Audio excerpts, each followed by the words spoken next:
There once was a forest, and in that forest lived a fox and a hedgehog. Now, the fox, being a fox, had a great desire to eat the hedgehog. And so every day, the wily fox would think of some new method to try to capture and devour the poor little hedgehog.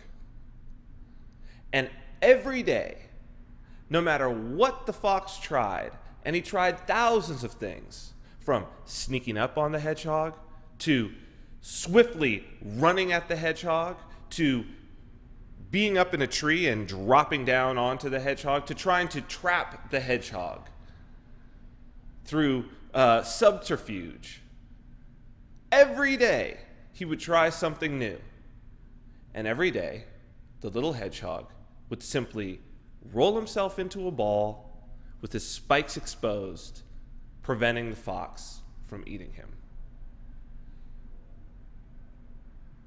This is a ancient Greek parable. And the moral is that although the fox knows many things, the hedgehog knows one great thing. I first heard this described and used in a book by Jim Collins. It's called Good to Great. And it's the book that he wrote after a long study of many different companies trying to figure out scientifically, as much as he could, what was the difference between a good company and a truly great company. And what he finally settled on was this idea of a hedgehog concept. And he describes the hedgehog concept this way. He says, "It is not a goal to be the best, a strategy to be the best, an intention to be the best, a plan to be the best. It is an understanding of what you can be best at. The distinction is absolutely critical." I've been an entrepreneur my entire life. My first entrepreneurial project that I remember doing, I think I was about 5 years old, and I used a typewriter to type up like 4 or 5 really, really short stories, make copies of them, and then I went around the neighborhood selling this little newsletter that I had made for like $0.25 or something to the neighbors. And I think I ended up actually making a few bucks. Obviously I was in kindergarten. The stories were no good. But, I could barely write, really. But, cute kid. It's just $0.25. Why the hell not, right? The classic lemonade stand, which I did plenty of those. And I love reading business books. But having been an entrepreneur for my entire life, and as a matter of fact, I'm recording this from the art gallery and event space that I currently own in Las Vegas as one of my many projects that I've been involved in over the years. What I've learned is that the rules that govern making a business great are the rules that govern making any human organization great. Because at the end of the day, all that a business really is an organization of individuals all moving and pursuing the same goals. That's it.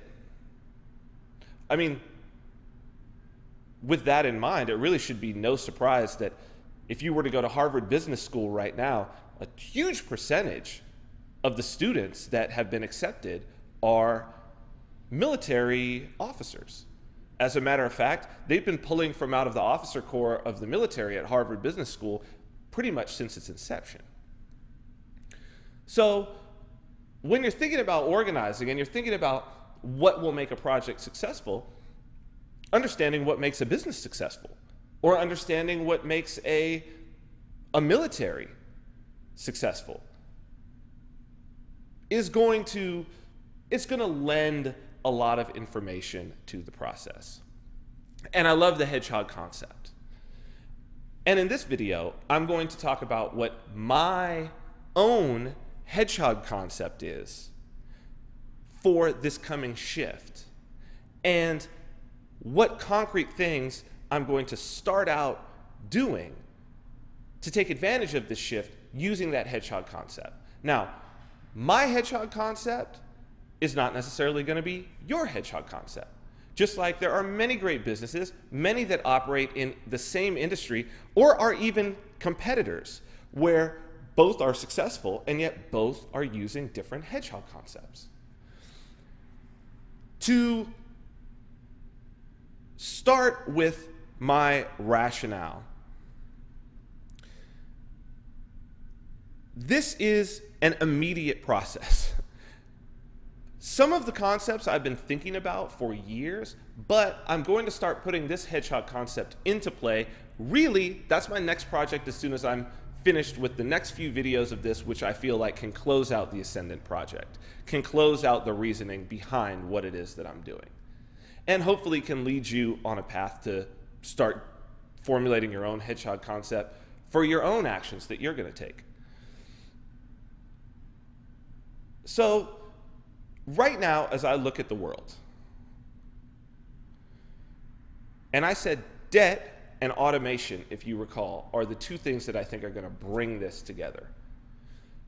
Now, the negative side of automation, as I've already laid out, is that automation is necessarily, as it moves through our culture and our society, going to eliminate whole classes of job out of the marketplace, never to be refilled by human beings.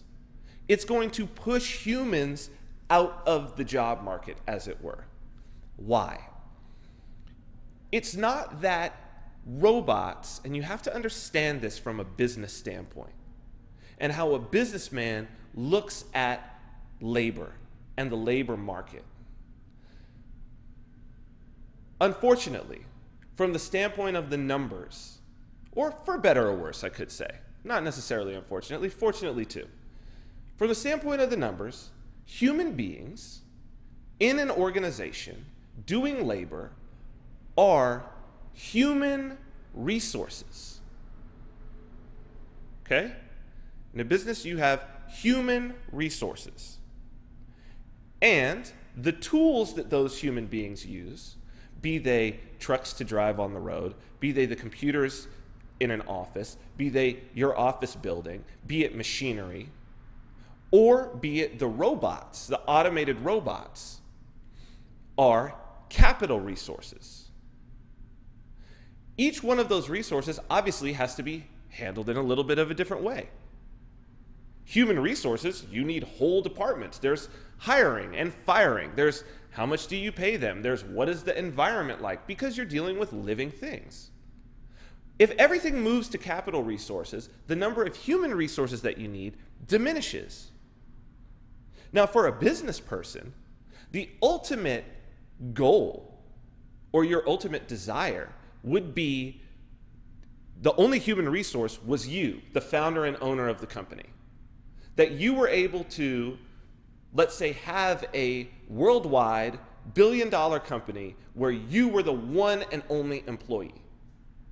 You were the one and only human resource, and that everything else could be automated. If you think about it, that's really what the Industrial Revolution was about. It's reducing the number of people. With every tool, you reduce the number of people, and if you look at things like the labor productivity index, you'll see over the past 10 years, the average American worker has become more productive and more productive. That's the tools. So that's what automation is bringing in. The idea is to make a single person so productive that there's no more need for human resources. But the trade-off of that is, if there are no human beings getting paid money, then there is no money in circulation for the purchase of the goods that the person at the top of that company is making. Do you understand what I'm saying? Do you get what I mean? Think about how many products you see in the store that everyone who buys that product, or let's say 90% or more, 95% of the people who buy that particular product use wages that they've earned at a job to purchase it. Imagine if there was no wages paid at jobs. Where would those products go? Get it? So what would even be the point of having a company that produced those products, even if it was just you and automated?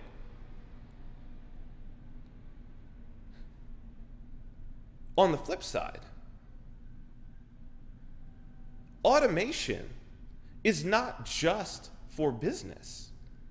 Automation is a concept for all human expenditure of energy, of physical energy. Every tool that we gain allows us to expend less energy for a greater result.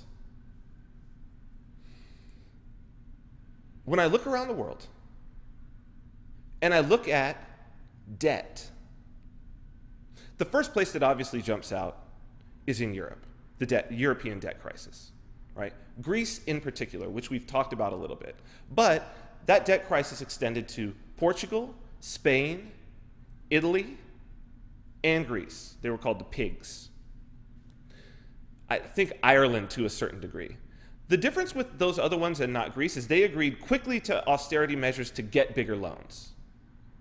They also had less government liabilities. Greece had a huge pension program. The government was paying out so much more to its citizens than it was taking in. That was the real problem with their debt. Now, as I'm recording this, there are riots in the streets of Caracas, Venezuela. And those riots are because there's no food. People in a modern city in the Americas, in a capital city, not just any capital city, in the capital city of the country with the second largest oil reserves in the world. In other words, the capital, modern capital of the country with the most valuable natural resources in the most abundant supply are on the streets rioting because there's no food to be had. Reports are coming in of people eating cats and dogs, catching and eating cats and dogs, and catching and eating pigeons in the parks, to the point where now there are no pigeons and no cats and dogs left on the streets of many of the neighborhoods of Venezuela, of Caracas. Think about that. And you would be seeing that in Greece if Greece and those other countries weren't a part of a European Union, and if there were not other countries as a part of that union that could basically bail them out with money because they had some reserves. Venezuela doesn't have that, and so you see what it looks like when you reach a state where you can't be bailed out. So we know that the debt eventually gets to a point where you can no longer get more loans.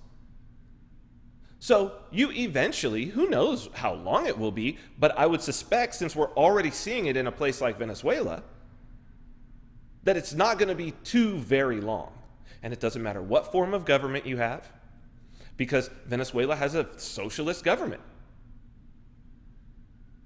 Right? Venezuela has, but at the same time, they also have quite a bit of, they have a market going on. They're not shut off to the world. Obviously, they're selling their oil.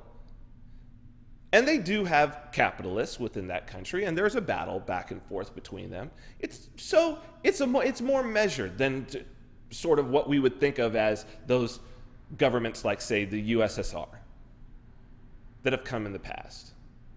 But when this debt hits, we can already see we don't have to ask ourselves, right? We don't have to ask ourselves, what does this look like?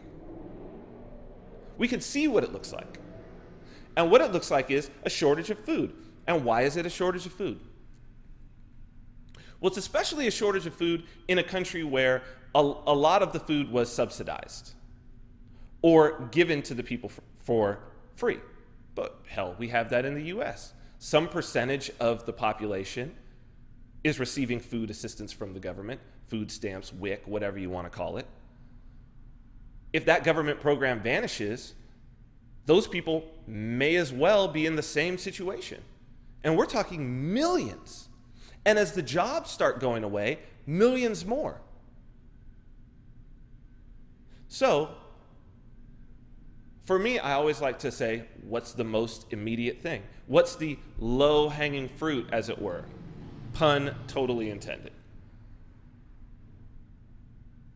And not only that, when I look back, as we talked about Genesis, and I see, well, where is the Shudra, Adam? What is his environment? His initial environment. Because if we're going to move to the Shudra age, what's going to be the first environment of the Shudra? And it is the garden. So my plan is, for lack of a better term, a return to the garden. Now, I do not mean going off the grid, going and raising my own food on some farm and going back and living primitive, because how stupid would that be? How stupid would it be to be living in the most technologically advanced society that, as far as we know, has ever been, to have access,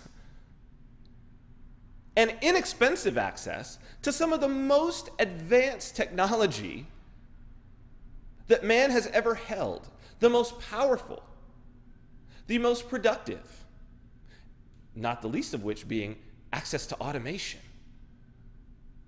Access to cheaply be able to build my own robots, as it were, which I've already done. I mentioned Arduino before. I mean, my background is as a software developer, and for the past 2 years, I've been playing around. I've made even some projects with Arduinos and Raspberry Pis, which is another version of an automation platform, to automate anything that is currently a machine and uses electricity can be automated with these systems. It can be retrofitted and automated. Cheaply. Minimal effort. Why would I go all fucking primitive and not utilize that to my advantage? So, food. I'll tell you what my project is. My project is to create an automated aquaponic garden. So, automated meaning the release of water, nutrients, control of sunlight, control of humidity, control of breezes, down to as far automated as I can get it, so I have as little input as possible. Right? And as it gets more advanced, even to the harvest process itself, if possible. Which, why wouldn't it be? Again, if a robot can drive a car, I'm pretty sure a robot can pick a tomato. Come on. And as the automation grows in the other realms, the tools and the libraries are coming down to be able to be used by the common man. The drones that are in the sky right now, launching Hellfire missiles, most of those began as hobbies. Let's remember, there are fighter jets bombing places, bombing in Syria. There are commercial airliners flying all over the world delivering people and goods on a massive scale. But the Wright brothers, the guys who were the first to have powered manned flight that made all of that possible, were bicycle mechanics. They owned a bicycle shop. A bicycle shop. And you may not know this, but there was a government-funded effort running parallel to them that cost millions of dollars that the Wright brothers beat that.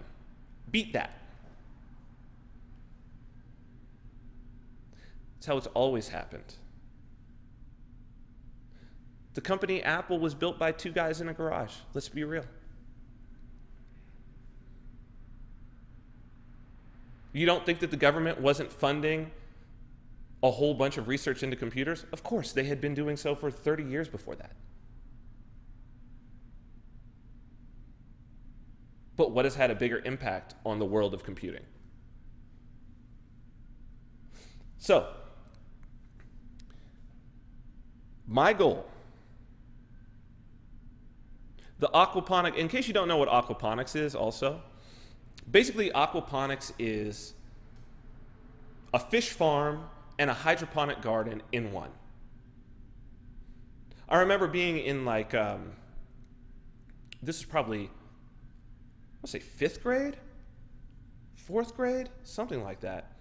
And the science teacher had this glass ball. I don't know if you could still buy these, but it was like salt water. It was completely enclosed. It was like half salt water, a piece of seaweed, and a brine shrimp.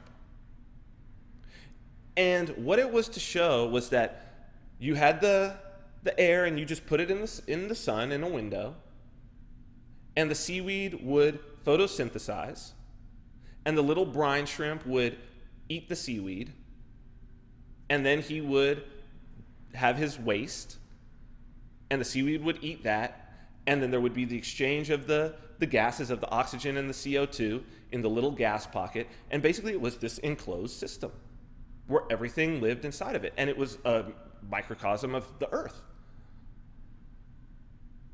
And aquaponics is very much that the fish defecate, nitrogen filled, and then that nitrogen filled water is basically now fertilizer for your hydroponics. And as it moves through, the plants take the nitrogen out.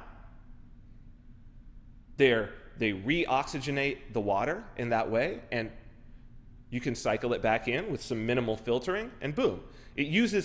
Hydroponics uses 10% less water than traditional farming in the soil, and aquaponics uses 10% less water than, or 10% of the water, I should say, of hydroponics. So you basically use 1% of the water of traditional farming. And my plan is, and it may take me 6 months, it may take me a year, it may take me 2, but I want to build a system, and my goal is to live for 1 month where the only thing I eat is things that I've grown. The vegetables and the fish from this aquaponic garden. That's the first step. The second step is, after I've got that going, 0 human input for a month, to where I eat for a month, and besides picking the stuff off, 0 human input from me, that it's automated and a machine does it. And my hedgehog concept, in honor of this return to the garden, I've called E.D.E.N. E.D.E.N. which stands for Efficient Distribution of Energy and Nutrition.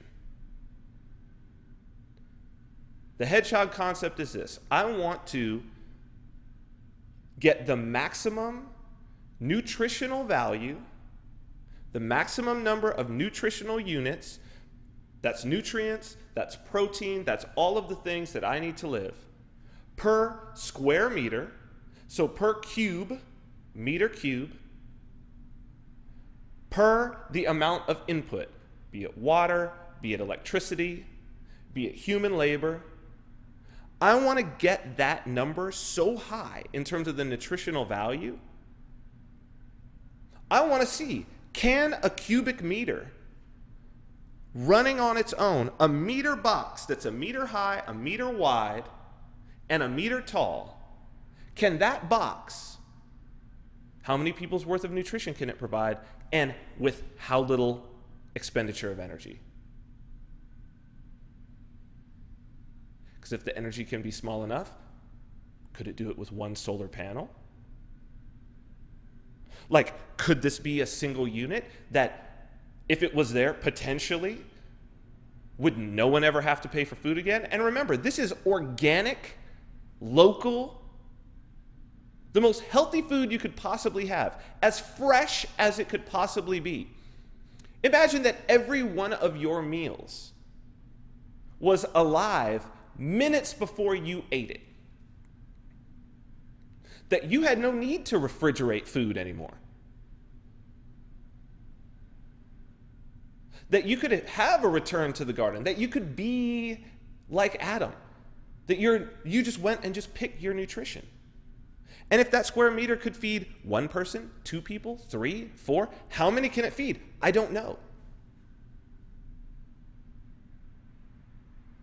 I'm going to share this process as much as I can. I already know a few people who are making YouTube videos and talking about this. The automation portion of this is something I can really bring to the table because I'm already familiar with a lot of the automation. I've already done a few automation projects. And as I write the code and with the equipment, I'm going to put it all online. It's going to be all open source. You can take my code for automating. Every single line of it, you can plug it into your Arduino the next day and have it running exactly as I have it running. And hopefully, since it's open source, if you find some bugs and you can contribute further things, you contribute them. It won't take a very big community of people putting these things together in order to have this project really take shape. And that's just food. But for me, it's a first step because you can't get anything done without food. You gotta live. And to start, it's totally on the grid, using a municipal water supply, using the electricity from inside of a city. But it's small enough to do as a project to do in your backyard. And it doesn't require fertile soil. And it uses equipment that you could buy at Home Depot or buy off Amazon for not thousands of dollars, for hundreds of dollars. And in the process, teach yourself botany. Teach yourself about hydroponic agriculture. Teach yourself about renewable energy. Teach yourself software development. Teach yourself how to automate something so that you understand what the particulars are of all the robots traveling around. Because the jobs that are going to be left, if you want to go and work, the jobs that are going to be left are going to be in building and programming these robots. So there's that immediate, there's that hedgehog concept. There's that knowledge that is going to benefit you right away in terms of just the education. And then in just a few weeks of growing, you're actually going to be able to eat it. And if you have abundant, to share it, to sell it. Like with all open source projects, I hope somebody takes this on and they use it for themselves, and then my dream would be that somebody decides, I'm just going to make one of these units and I'm going to start selling them. I'm going to put these in every house. I mean, it's a grand vision, and who knows if that would happen, but I know that it will benefit me. Right there. So that's my particular path that I'm taking. The E.D.E.N principle. That's my hedgehog concept. A return to the garden. I'm confident that that's the move. Everything in the cycle tells me so. If this cycle is true, which I truly with all of my heart believe that it is because I see it in my everyday world, then this is my solution. And this is the next step that I'm taking. I'm certainly going to be dedicating several of the next months to it, and I'm not giving up the other things that I'm doing. Not yet. So, I will be keeping you informed with this. I still have a couple more videos. Moving from the practical that we're talking about right now, and which there will be definitely more communication from me about as this moves forward over the next months.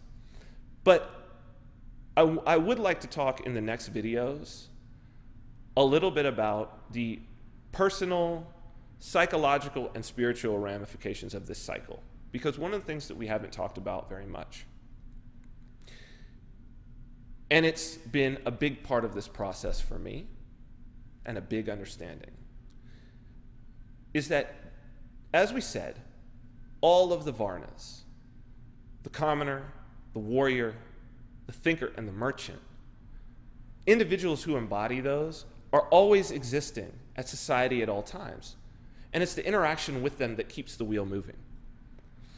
But we also said that all of those attributes, all of those personalities exist to some degree inside of all of us as individuals.